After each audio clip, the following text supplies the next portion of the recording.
Bonjour. En cette belle fête de Saint-Laurent, nous allons demander un cœur de pauvre. Donne-moi, ô mon Père, un cœur de pauvre. Crée en moi, ô mon Père, un cœur d'enfant. Donne-nous, ô mon Père. Donne-nous, ô mon Père, un cœur de pauvre.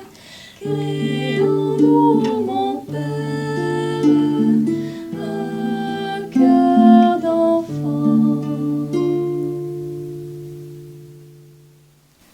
Donne-moi, ô mon Père, un cœur de pauvre. C'est un vrai cœur de pauvre qu'avait Saint Laurent, et c'est un vrai cœur de pauvre que le Seigneur veut nous donner, et on va voir le comment à travers la lecture de Saint Paul aujourd'hui. On est dans les années 250 à peu près avec Laurent, et il y a des persécutions à Rome. Valérien est l'empereur, et le pape Sixte, à ce moment-là, qui avait une certaine richesse, sait que son heure de martyr s'en vient et il distribue toute sa richesse aux pauvres autour de chez lui. Et vient après au tour de Laurent. Laurent est un des diacres qu'on surveillait beaucoup. Et le préfet de Rome, un Datien, du nom de Datien, vient lui l'informer que l'Église possédait des trésors et il fit venir Laurent et il lui enjoignit de les livrer pour les besoins publics. Alors le diacre Saint-Laurent, rusé de l'esprit, lui dit « J'avoue que notre Église est riche et que l'empereur n'a point de trésor aussi précieux qu'elle. Je vous en ferai voir une bonne partie. Donnez-moi seulement un peu de temps pour tout disposer. » Et là, pendant cette soirée-là, il a pris tous les trésors qu'il connaissait à l'Église et, à la demande du pape qui venait d'être martyrisé, mais à sa demande personnelle, il distribua tout l'argent aux pauvres. Et il fit venir les pauvres et les orphelins particulièrement devant le préfet de Rome, et il dit « Voilà les trésors de l'Église que je vous avais promis. Et j'y ajoute les perles précieuses que sont les vierges et les veuves consacrées à Dieu. L'Église n'a point d'autre richesse que les pauvres. »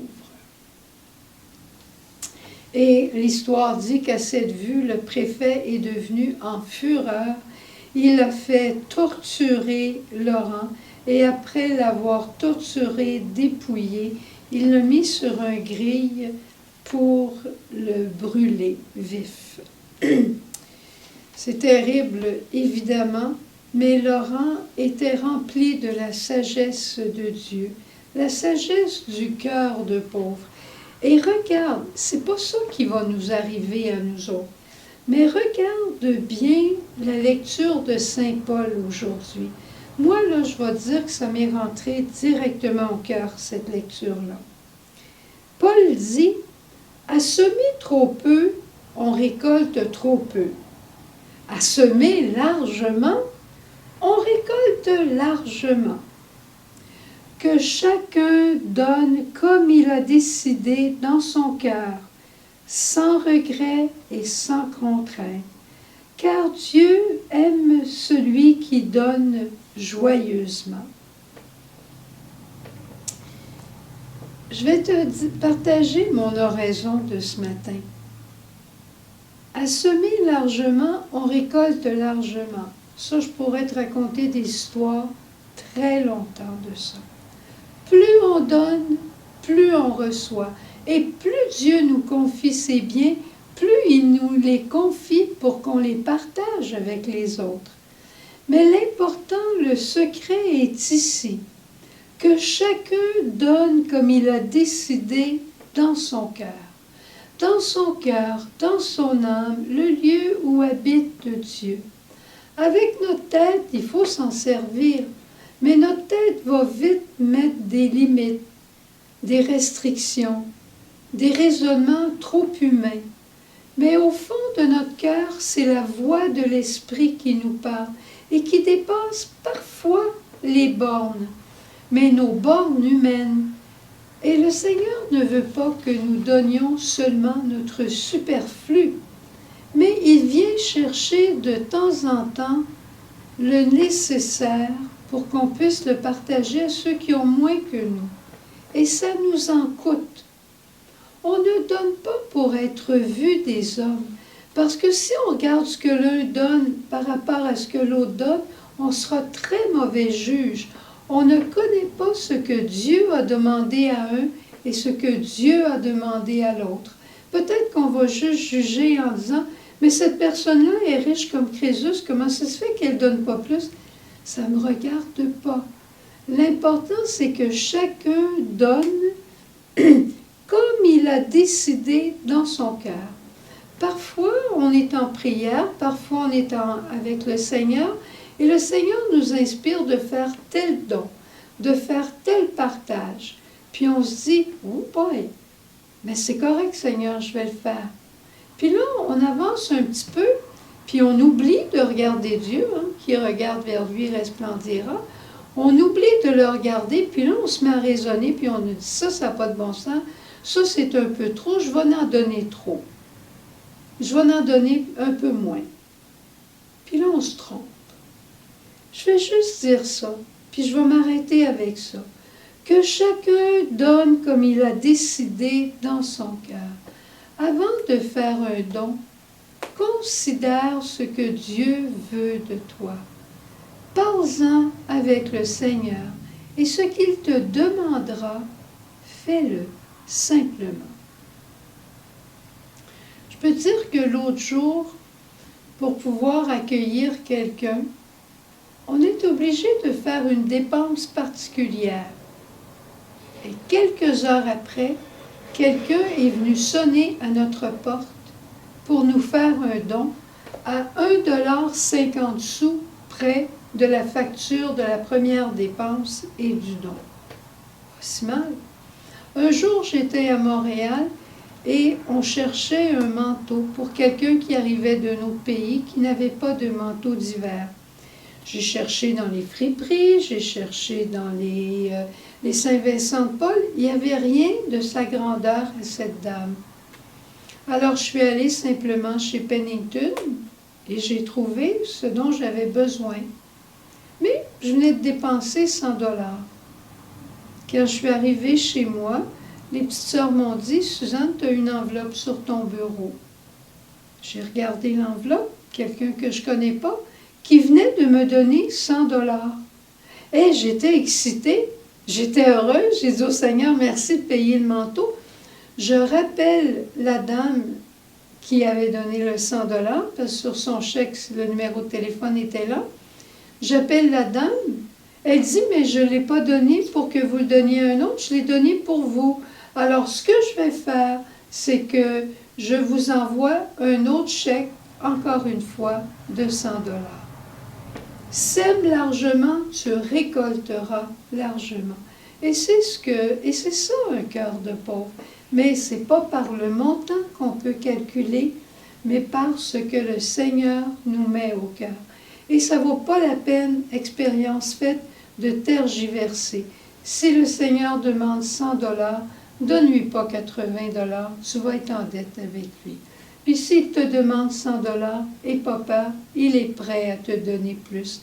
Et tu te souviens de cette caricature, cette petite peinture, et je termine avec ça, tellement merveilleuse. On a une petite fille, je t'apporterai l'image demain.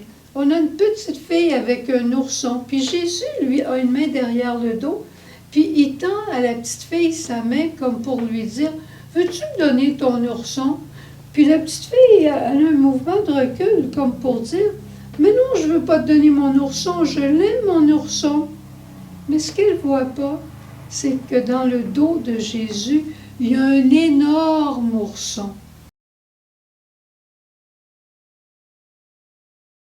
l'avais pas vu. Alors n'aie pas peur quand le Seigneur te demande quelque chose de le donner. Sa générosité ne se laisse jamais vaincre. Donne-moi, ô mon Père, un vrai cœur de pauvre, celui qui donne avec joie et à la suite de ce que Jésus lui demande.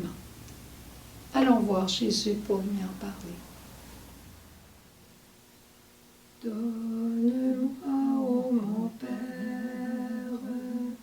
un cœur de pauvre, crée en moi, ô mon Père, un cœur d'enfant.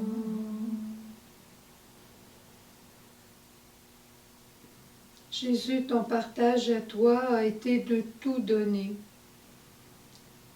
Tu nous invites à écouter au fond de notre cœur ta voix qui nous conduit, qui nous guide. Donne-nous ce cœur de pauvre, Seigneur, capable de partager ce que tu veux.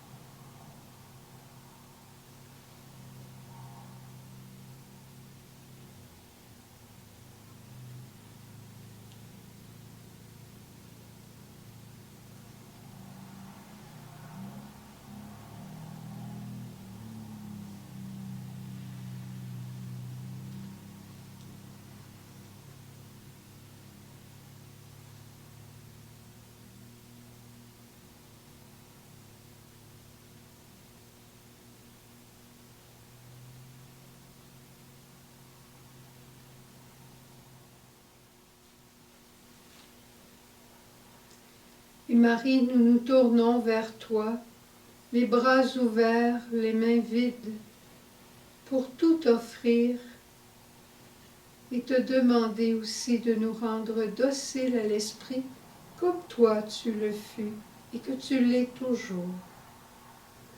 Marie, ma mère, je tends les bras, c'est ma prière, dirige mes pas. Marie, ma mère, je tends les bras, c'est ma prière, dirige mes